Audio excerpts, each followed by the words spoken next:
je suis Jeanne Van Haff et je suis lectrice, autrice et éditrice de romances luso-angolaises. Ce que je ne suis pas, c'est que je ne suis ni française ni francophone d'origine.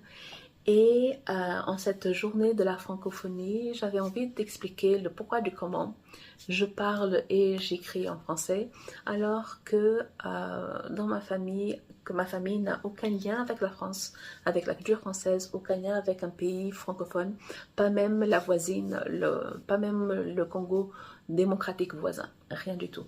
Mais c'est juste que c'était un concours de circonstances. Mon père était expatrié à Cuba et quand il a fallu inscrire mon grand frère et ma grande sœur dans une école, mes parents ont eu trois choix. L'école cubaine, l'école espagnole ou l'école française. Et ils ont choisi l'école française parce qu'on avait une école française à Luanda depuis 1977, si je ne m'abuse. Et dans l'éventualité d'une nouvelle expatriation, le suivi serait plus facile. Il n'y a pas eu de nouvelle expatriation, mais on est resté dans une école française. J'ai fait toute ma scolarité de la maternelle au bac dans le système français. J'ai commencé à l'école française de La Havane à Cuba, j'ai continué à l'école française de Luanda en Angola. L'école française est devenue le lycée français à Lyon, Blanding Bay.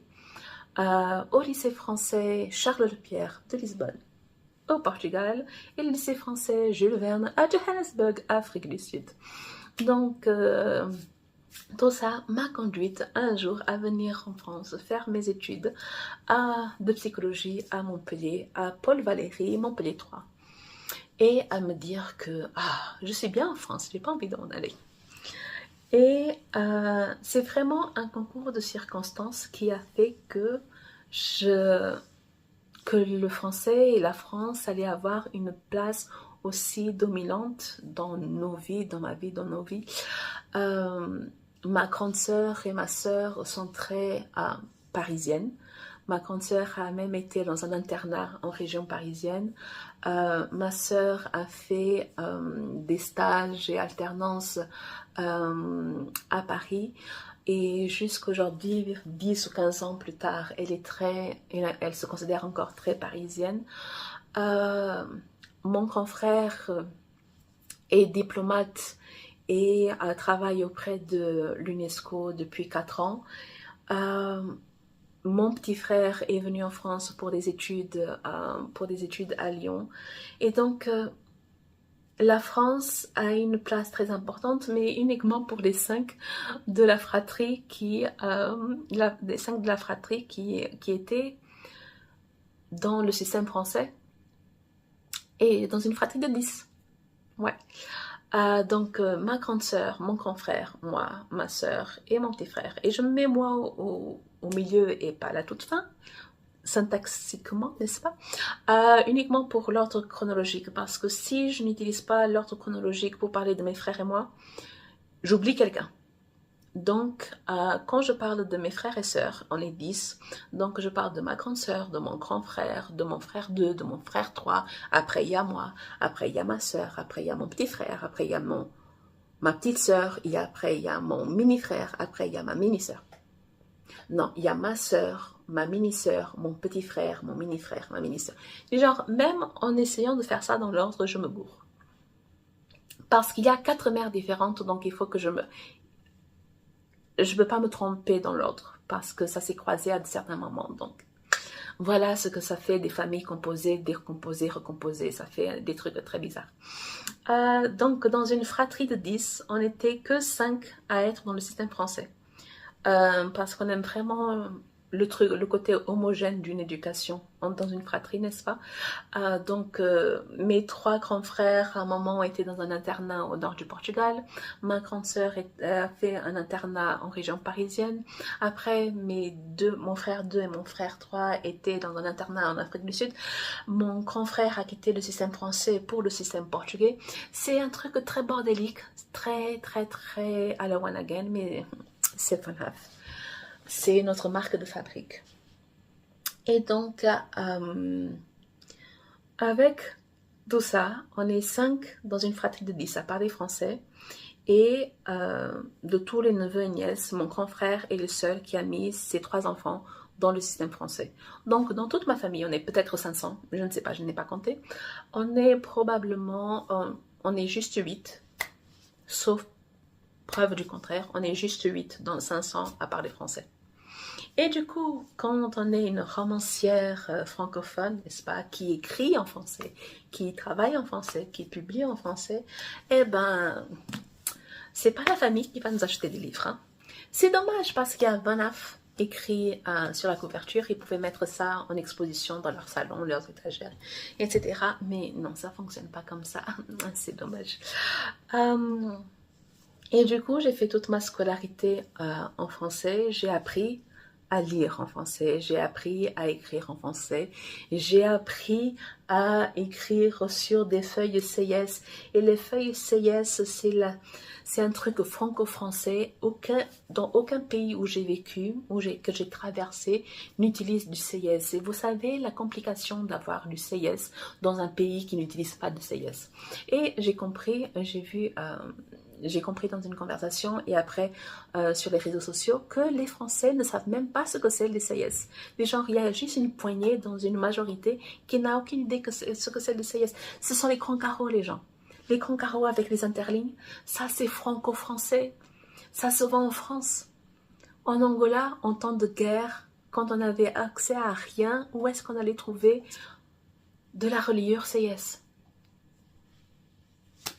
Et on n'acceptait pas des lignes simples à la portugaise, on n'acceptait pas les petits carreaux, parce que c'est toujours pour les mathématiques, donc il fallait les grands carreaux, CIS avec les interlignes, mais ce truc-là est franco-français. Donc j'ai appris à écrire sur un papier franco-français que personne dans ma famille portugaise, angolaise n'a jamais utilisé de son existence. Voilà. Ça fait des chocs de civilisation. Donc, j'ai appris à écrire en français sur des CIS. J'ai appris à lire en français. J'ai appris à compter en français. Même si parfois, aujourd'hui, quand je compte avec mes doigts, je compte en portugais. Mais voilà. J'ai appris à penser en français, j'ai appris à réfléchir en français avec tous ces commentaires composés, toutes ces dissertations. Et ben les gens n'avaient pas trop le choix. Donc aujourd'hui, dans des conversations, dans les grands repas de famille avec des amis, etc., quand on discute, quand les Franco de ma famille discutent, etc., ma mère se dit « Ouais, mais vous pensez vraiment à la française, vous discutez vraiment à la française. Écoute, je ne sais pas si je fais de la thèse, antithèse, synthèse, mais apparemment, toutes ces heures de dissertation, toutes ces heures de commentaires composés, ça a un impact, une influence dans la façon où nous, on communique en famille. Et comme c'est à la française, et comme c'est pas à la portugaise, c'est pas à l'angolaise, apparemment, ça se distingue. Mais jusqu'à ce que ma mère en parle, ben, je savais pas. Et je suis angolaise, je suis portugaise depuis très peu de temps, donc je suis surtout angolaise, mais je suis lusophone de naissance, c'est ma langue, le portugais est ma langue maternelle, et j'ai eu mon premier cours de portugais à 10 ans, au CM2, parce qu'on vivait en Angola, on vivait au Portugal, au lycée français. Et au lycée français, on avait des cours de portugais, et les cours de portugais étaient séparés entre les avancés pour les natifs et les bilingues, et pour les débutants, pour les gens qui venaient d'arriver. En Angola, on avait passé. En Angola, on a maintenant. Mais à mon époque, on n'avait pas de cours portugais au lycée, à l'école française de Luanda. C'est un crime, mais on n'avait pas de cours de portugais en Angola. Et donc, j'ai dû apprendre à lire en portugais toute seule parce qu'il y avait des livres en portugais chez moi. Donc, j'essayais de déchiffrer parce que normalement, on prononce toutes les lettres en portugais. On prononce tout. Contrairement au français, on prononce même des lettres qui ne sont pas là, n'est-ce pas? Qui a décidé que O serait écrit avec E-A-U? Qui? Donc, normalement, on prononce tous les mots en portugais, mais moi je ne savais pas, donc j'étais dans l'improvisation totale. Par exemple, le mot agua. Agua, c'est de l'eau. Et ça s'écrit A, accent grave, non, accent aigu, G-U-A. Agua. Mais quand tu as appris à lire en français, ben, tu vas avoir la tendance à lire aga, parce que c'est un G-U. Il n'y a pas de son U en portugais. Donc, c'est soit agua, soit aga. Mais je ne savais même pas faire la différence entre les accents en portugais. Les genres, c'est quoi les intonations, etc. Je n'avais aucune idée.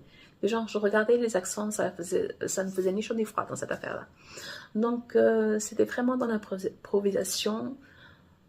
Ma langue maternelle, ma langue à moi, était dans l'improvisation. Et de toute façon, j'ai appris à écrire en français. Donc, il y a énormément de choses à laquelle je réfléchis, mais je réfléchis en français. Et quand je me suis mise à écrire, donc j'avais des rédactions, et donc c'était en français. Mais ça oscillait, ça n'avait pas vraiment de... Je ne choisissais pas. Du genre, ça venait comme ça venait. Parfois, ça venait en portugais, parfois, ça venait en français. Mais le premier roman que j'ai écrit de A à Z, je l'ai écrit en portugais. J'étais en seconde au Portugal. Le deuxième roman que j'ai écrit, je l'ai écrit en français. J'étais au lycée en Afrique du Sud. Le troisième roman que j'ai écrit, c'était en portugais. Je crois que je l'ai commencé en français, mais j'ai recommencé en portugais parce qu'une de mes cousines voulait le lire et elle ne lisait pas français. Donc j'écrivais, chaque chapitre que j'écrivais, ma cousine était en train de lire soit par-dessus mon épaule, soit elle prenait ma place devant l'ordinateur. Donc ma cousine lisait au fur et à mesure que j'écrivais, donc pour qu'elle me lise, et c'était vraiment chouette comme sensation d'avoir quelqu'un qui me lit, qui avait vraiment envie de lire la suite. Donc j'ai écrit mon troisième roman en portugais. Mais ce troisième roman, quand je suis arrivée en France pour mes études, j'ai décidé de le réécrire totalement de mémoire en français pour le soumettre à des maisons d'édition. Et ce roman a été publié, je n'en parle jamais, je fais semblant qu'il n'a jamais existé, mais ce roman-là a été publié en français, mais avec une typographie portugaise. Les gens. Voilà. Mais même si je pouvais essayer d'écrire en portugais, même les 10 dernières années, pas les 10 dernières années, les 10 années que j'ai passées en Angola avant de revenir en France, à aucun moment je me suis dit je vais écrire en portugais. À aucun moment je me suis dit que je suis de retour au pays natal, donc je vais recalibrer le truc et je vais tenter des maisons d'édition portugaises. Surtout qu'en Angola, on ne publie pas vraiment, on passe souvent par le Portugal. Donc, jamais je me suis dit que j'allais passer par le Portugal, j'allais soumettre un manuscrit au Portugal. Jamais, jamais, jamais. J'ai toujours continué à écrire en français, j'ai toujours continué à soumettre mes livres à la France.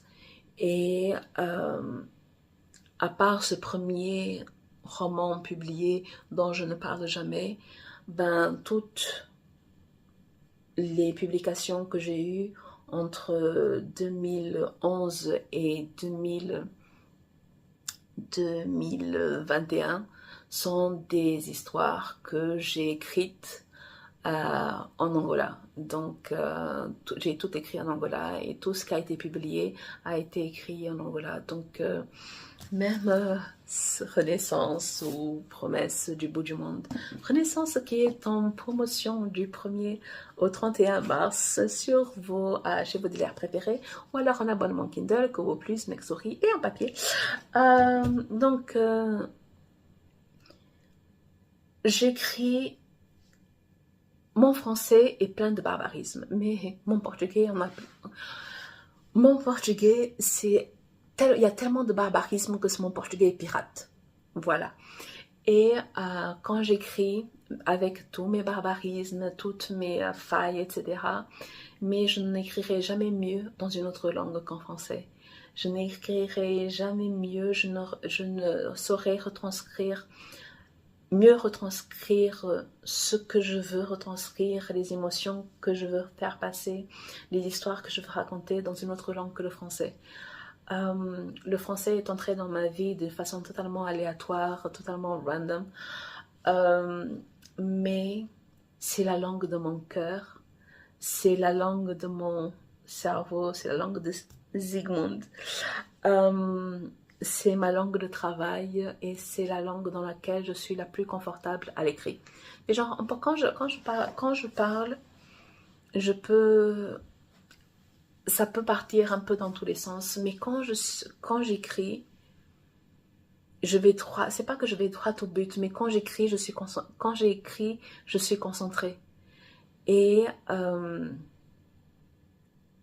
le français est la langue de mon esprit. C'est la langue de mes idées. Et même quand je prends des notes en français, des choses qui n'ont à voir. Du genre, je suis la seule personne à les lire, je vais écrire en français. Il y a peut-être un mot ou deux qui viennent en portugais, mais même ma liste de courses, je l'écris en français. Et en cette journée de la francophonie, ceci est ma lettre, ma déclaration d'amour au français, à ce français qui est arrivé dans ma vie. Parce que pour des histoires très pragmatiques, parce que dans l'éventualité qu'il y ait une expatriation, ben on va le laisser dans l'école française, à l'école française. Mais cette langue de ces grands écrivains, Molière, Maupassant et compagnie, qui m'ont bien saoulée pendant ma scolarité, cette langue est ma langue. Je me l'approprie, je la transforme. La langue que je parle, je sais qu'elle est barbare, mais c'est ma langue. C'est la somme de tous les francophones avec qui j'ai parlé. C'est la somme de tous les pays dans lesquels j'ai vécu. C'est la somme de tous les profs que j'ai eus. Et mes profs venaient du monde entier. Et mes profs venaient de toute la France. Mes profs avaient fait le tour du monde. Et le français est la langue de mon cœur, la langue de mon esprit, la langue dans laquelle je sais exprimer mes sentiments. Je suis incapable de dire je t'aime en portugais. Dans ma famille, on ne se dit pas je t'aime. Mais je sais le dire, je sais parler de mes sentiments, je sais parler de mes émotions, je sais me déclarer en français. Et c'est une richesse. Et c'est la langue de ma liberté. Je suis Joanne Van Haff. Je ne suis pas française. Je ne suis pas francophone d'origine. Mais le français est ma langue. La France est mon pays. C'est ma maison.